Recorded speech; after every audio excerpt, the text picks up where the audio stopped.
Are you holding yourself back because you're worrying too much what others think?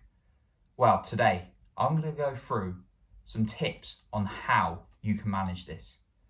Welcome back to the Self-Esteem and Confidence Mindset channel with me, Johnny Pardo, here to help you take control of your self-esteem and confidence.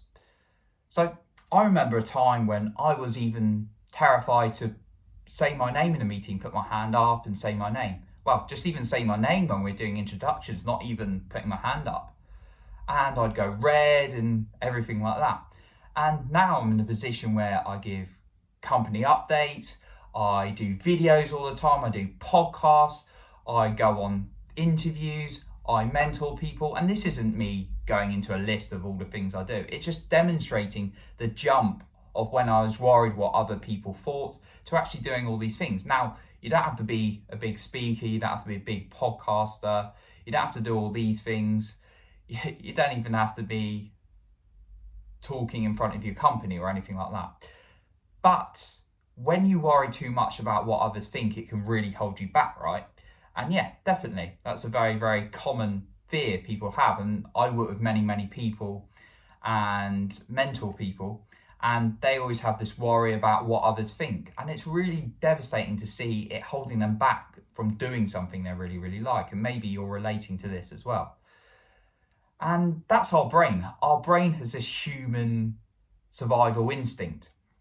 And it doesn't recognize that these made up fears of, what someone else is going to think are not actual real dangers. And if you've read the book or heard of the book, The Gift of Fear by Gavin DeBecker, if you haven't, I'd highly recommend reading it. But it talks about looking at the loss of identity. And actually, if we're worried so much what someone thinks, we associate it with loss of identity, which our brain thinks is a real extreme danger. But it's not, what one person's going to think, and we can't control what others think. So that's our brain trying to get the limbic part of the brain looking at survival and blowing things out of proportion. However, what can you do to overcome this? So let's go into the tips. The first one I'm going to point out is, what's the pain of not doing the thing you want to do? So let's use an example. If you want to write a book or share a blog, let's say share a blog, and you're really worried what someone else is going to think, but it's going to be really beneficial, it's going to really help other people, and it's really what you love doing, then think of what the pain is of not doing it. What's going to happen over the years? Are you going to get to an age when suddenly you feel like it's too late, you've wasted, well, it's never too late to write a blog, but get to an age when you think, I should have been writing years ago, it's costed me this, worrying what other people are thinking has cost me that, I could have really been enjoying my life, I've been miserable. What is the pain it's going to cost you? Now, it sounds like I'm being negative, but what I'm trying to do is make you tap into that pain of not taking action, and therefore that becomes stronger than the fear.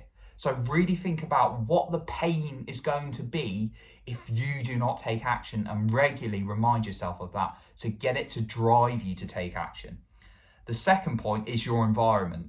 I've talked about this previously, but who you hang out with is going to impact how you feel. And if you're seeing examples of people taking action and overcoming these fears within themselves, then you're more likely to take actions.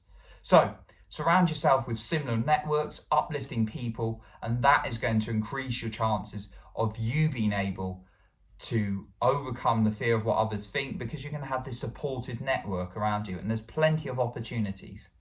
You can go on Facebook groups, you can go on groups like Meetup, you can go on Clubhouse, which is the latest app, which I'm loving at the moment, where uplifting people are going to be there, and you can talk to them and talk about your challenges, and they're going to talk about their challenges, and then you can work together to overcome this fear of what others think.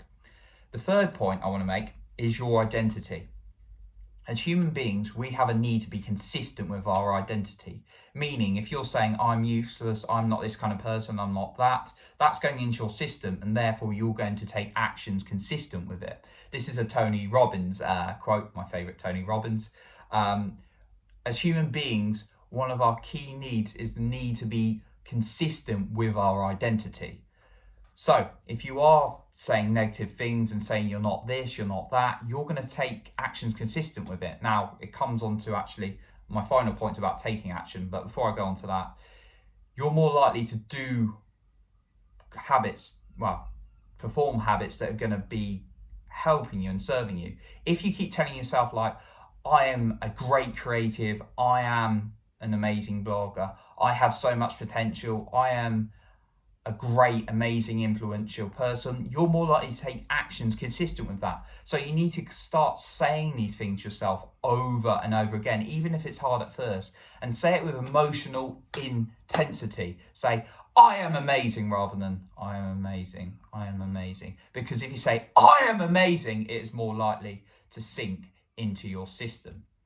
And then the final point is, and these points 3 and 4, you want to do in parallel, because the belief in yourself is going to take time, and I do this every day. It's never something you should stop.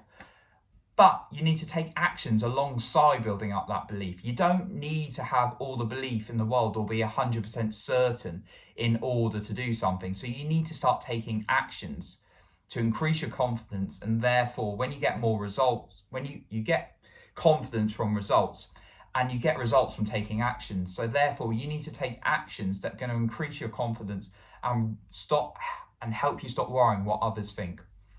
Okay, so those have been my points on how to manage worrying what others think. So I appreciate you for watching this. If you've enjoyed today, please share it with friends and family, and be sure to give it a like. And if you want to see more like this, then you can subscribe to my channel, and I'll catch you in the next video.